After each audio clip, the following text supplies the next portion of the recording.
मंजिलें उन्हीं को मिलती है जो रातों के अंधेरे से घबराता नहीं। हर हार से सीखो कुछ नया, क्योंकि सीखने वाला ही कभी हारता नहीं। हेलो एवरीवन, मैं अंकिता चौधरी स्वागत करती हूँ आप सबका मेरे चैनल इकोनॉमिक्स अकेडमी पे।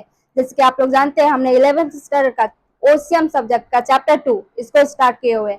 इसका ऑलरेडी हमने 4 लेक्चर अपलोड कर दिया है। जिन्होंने नहीं देखा है प्लीज जाकर चेक करें, और जिन्होंने सब्सक्राइब नहीं किया मेरे चैनल को प्लीज कर दें। तो आपने देखा कि लास्ट लेक्चर में हमने देखा कि रिटेलर क्या होती है और उसका फीचर्स क्या होती है।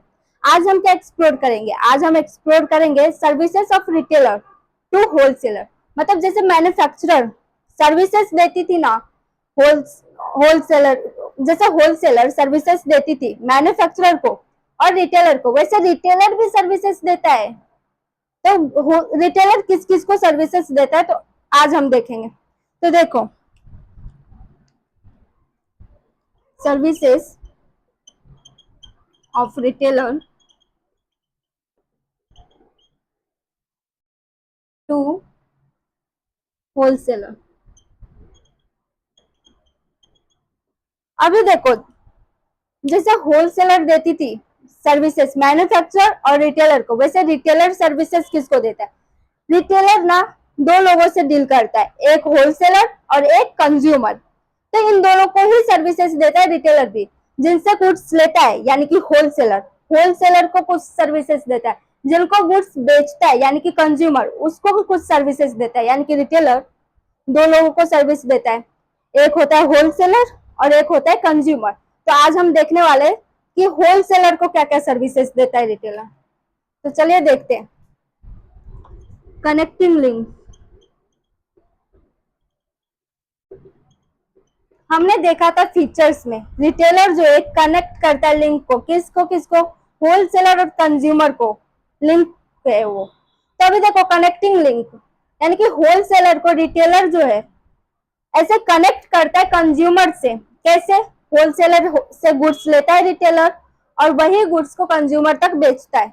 तो कंज्यूमर तक पहुंचाने के लिए वो गुड्स को हेल्प करता है रिटेलर, ऐसे कनेक्ट करता है होलसेलर को और कंज्यूमर को, दोनों को कनेक्ट करता है मिडल मैन बन के रिटेलर। तो ये हो गया कनेक्टिंग लिंक। अभी नेक्स्ट पॉइंट है helps in distribution.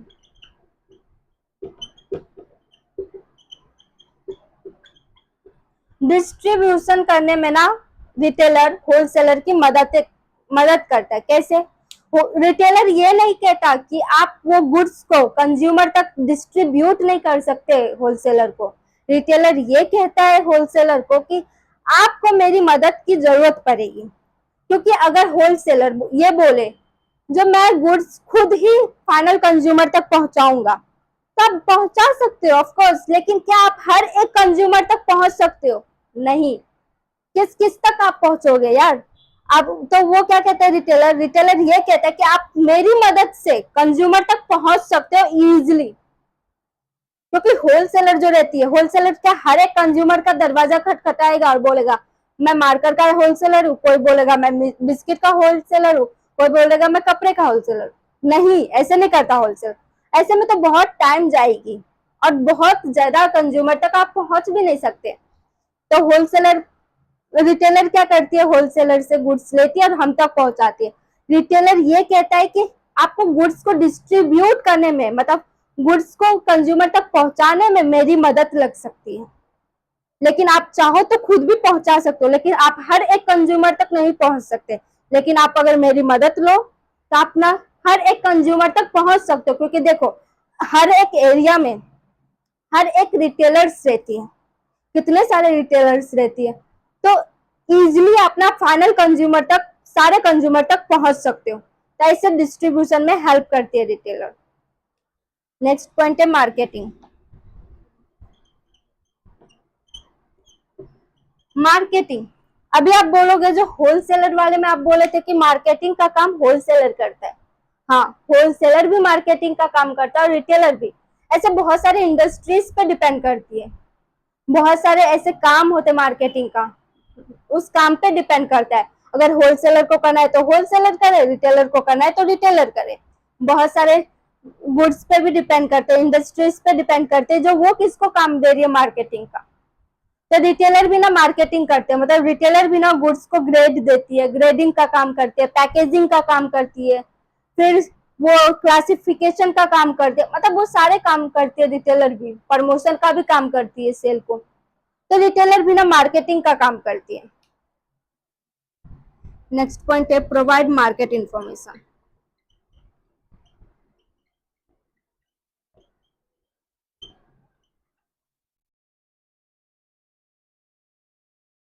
Provide market information. अभी रिटेलर जो होती है, चैनल ऑफ फीडबैक में हमने देखा है कि कंज्यूमर जो होती है ना वो गुड्स के बारे में रिटेलर को बताती है, रिटेलर फिर होलसेलर को बताती है, और होलसेलर जाकर मैन्युफैक्चरर को बताती है। तो ये देखो, जब कंज्यूमर से फीडबैक लेती है ये गुड्स के बारे में रिटेलर, रिटेलर क्या पूछती है, नया मार्कर आया, एग्जांपल ले लो, तो गुड्स ने कंज्यूमर खरीदता है, फिर कंज्यूमर बताती है कि ये पसंद आया या नहीं आया, इसमें क्या कमी है, क्या होना चाहिए। फिर वो रिटेलर वो सारे इंफॉर्मेशन इकट्ठा करती है और फिर होलसेलर को जाकर बताती है जो आपके गुड्स में ये प्रॉब्लम्स हैं, ऐसे कंज्यूमर को पसंद आएगा, ऐसे डिफरेंस इनोवेट करो। तो वो सारे इंफॉर्मेशन फिर होलसेलर जाकर मैन्युफैक्चरर को बताते हैं। तो देखो, इंफॉर्मेशन देने का काम मार्केट का रिटेलर होलसेलर को देती है, ये सर्विस भी प्रोवाइड करते हैं। कंज्यूमर से इंफॉर्मेशन लेते हैं, कंज्यूमर से फीडबैक लेते हैं वो गुड्स के बारे में, और वही फीडबैक जाकर होलसेलर को देती है। तो ऐसे एक सर्विस प्रोवाइड करता है। अभी नेक्स्ट है अट्रैक्ट कंज्यूमर। अट्रैक्ट कंज्यूमर ये कैसे काम करता है, ये नेक्स्ट पॉइंट जो है अट्रैक्शन। कंज्यूमर को अपने तरफ, वो गुड्स के तरफ, होलसेलर की गुड्स की तरफ कौन लाता है, रिटेलर लाता है। ऐसे बहुत सारे चीजें हैं जो ना रिटेलर का मतलब ट्रस्ट के ऊपर होता है। कंज्यूमर कंज्यूमर ना बहुत सारे रिटेलर पे ट्रस्ट करती है, जिसके वजह से वो गुड्स को कंज्यूम करती है। तो ऐसे ना अट्रैक्शन लाने का काम जो रहता है अपने गुड्स की तरफ, वो रिटेलर का काम होता है होलसेलर की गुड्स की तरफ। तो ऐसे सर्विसेज होलसेलर को देती है। कैसे, ये मार्कर है, इस मार्कर के बारे में मुझे पता ही नहीं है, ऐसे मार्केट में ना इंफॉर्मेशन ही नहीं है, तो वो इंफॉर्मेशन फैलाती है जो ये गुड्स है, इसका ये फायदे है। तो कंज्यूमर ना अट्रैक्ट होती है वो गुड्स की तरफ। ये काम कौन करता है, रिटेलर करता है। आपने आपने देखा होगा कोई भी नया वैरायटी ऑफ गुड्स लाता है ना रिटेलर, तो वो क्या करती है, दुकान को फ्रंट साइड में, मतलब आगे के साइड में ना डायरेक्ट लटका कर रख देगा। ऐसे आप दुकान पे जाओगे ना तो आपको ना डायरेक्ट वही गुड्स दिखेगी, अरे ये कुछ तो नया है। ऐसे कैसे मैं अट्रैक्ट हुई उस गुड्स की तरफ, मैं नहीं ली, चलो। फिर कोई कंज्यूमर आया, फिर उसके नजर पे भी पड़ा, ऐसे 10 लोगों में से कम 5 लोग तो अट्रैक्ट होंगे वो गुड्स की तरफ, वो गुड्स को खरीदेगा। तो ऐसे अट्रैक्शन पैदा करने वाला काम रिटेलर करता है वो गुड्स की तरफ, और वो गुड्स किसका रहता है, होलसेलर का। तो ये सर्विसेज कौन देता है, रिटेलर देता है होलसेलर को, कंज्यूमर को अपने गुड्स की तरफ अट्रैक्ट करता है वो। अभी नेक्स्ट पॉइंट है क्रिएट डिमांड।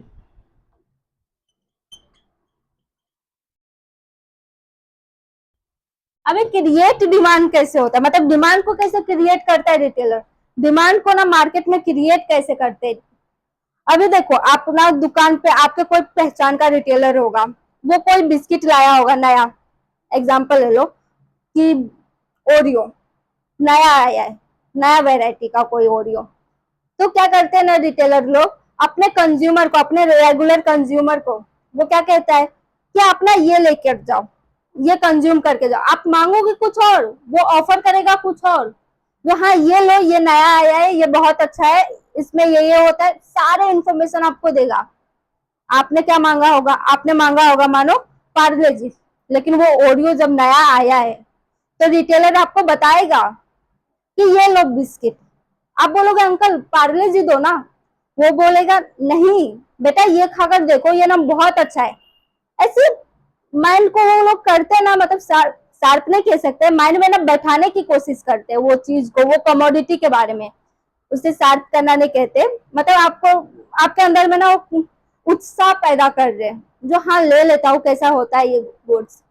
तो ये डिमांड ना क्रिएट होते। अगर आप फिर भी मना करोगे कि नहीं मुझे पार्ले जी ही चाहिए, तो वो क्या बोलेंगे कि बेटा तुम ना मेरे भरोसे पे ओरियो लेकर जाओ, अगर नहीं पसंद आया ना तुम मुझे वापस कर देना, पैसा रिटर्न कर दूंगा, क्योंकि आप वहां पे रेगुलर कस्टमर हो, आपको इतना ट्रस्ट है वो अंकल पे, वो शॉपकीपर पे, आप क्या करते हो ले लेते हो। ऐसे में क्या हुआ, डिमांड क्रिएट हुआ। ऐसे हुआ आपके साथ ही नहीं, बहुत सारे कंज्यूमर के साथ करते होंगे, बहुत सारे रिटेलर। तो मार्केट में ऑलरेडी उस गुड्स की डिमांड ज्यादा होने लग जाती है। ये एग्जाम्पल था ओरियो और पार्ले जी का, कोई सीरियस मत होना। लेकिन ऐसे ही रिटेलर करता है, कोई भी गुड्स आया, कोई भी शैम्पू आया, कुछ भी आया, फेस वॉश आया, कुछ भी, तो वो लोग ना सजेशन देते हैं आपको, जो ये गुड्स लेके जाओ, अगर तुम्हें अच्छा नहीं लगा तो रिटर्न कर देना, पैसे रिटर्न दूंगा। इतने कॉन्फिडेंटली बोलते हैं ना, जो आपको ना उन पर ट्रस्ट रहता है ना, तो और मजबूत हो जाती है वो ट्रस्ट, और आप वो गुड्स को डिमांड करने लग जाते हो। अभी आपने खरीदा, अगर अच्छा लगा तो आप वापस से वो गुड्स का डिमांड करोगे। अगर आपको उस गुड्स के बारे में पता नहीं था, आप नहीं लेते, तो क्या डिमांड क्रिएट होती? नहीं। आपने लिया किस भरोसे पे? रिटेलर के भरोसे पे, और आपको गुड्स पसंद आए तो और आप डिमांड करोगे वो गुड्स का। तो ऐसे ना डिमांड को क्रिएट करता है कौन? रिटेलर। और ये जब डिमांड क्रिएट होएगा तो होलसेलर का भी तो फायदा होएगा। होलसेलर जो गुड्स इतना सारा बल्क क्वांटिटीज में खरीद के रखा है, तो वो होलसेलर का भी तो प्रॉफिट होएगा। वो आपके यहाँ से वो गुड्स लेंगे, तो आपने आपके पास में जब वो गुड्स खत्म होएगी तो आप जाकर होलसेलर से वो गुड्स लोगे, तो होलसेलर बेचेगा, उसको फायदा होएगा, फिर मैन्युफैक्चरर को फायदा होएगा। तो ये रिटेलर का काम होता है डिमांड को क्रिएट करना, कंज्यूमर के दिमाग में ये गुड्स के बारे में सारे इंफॉर्मेशन को बैठाना, कैसे डिमांड क्रिएट होता है मैंने बताया अभी। तो ये जो पॉइंट है, ये पॉइंट ना सर्विसेज का है, जो सर्विस प्रोवाइड करता है रिटेलर होलसेलर को। ये 6 पॉइंट है।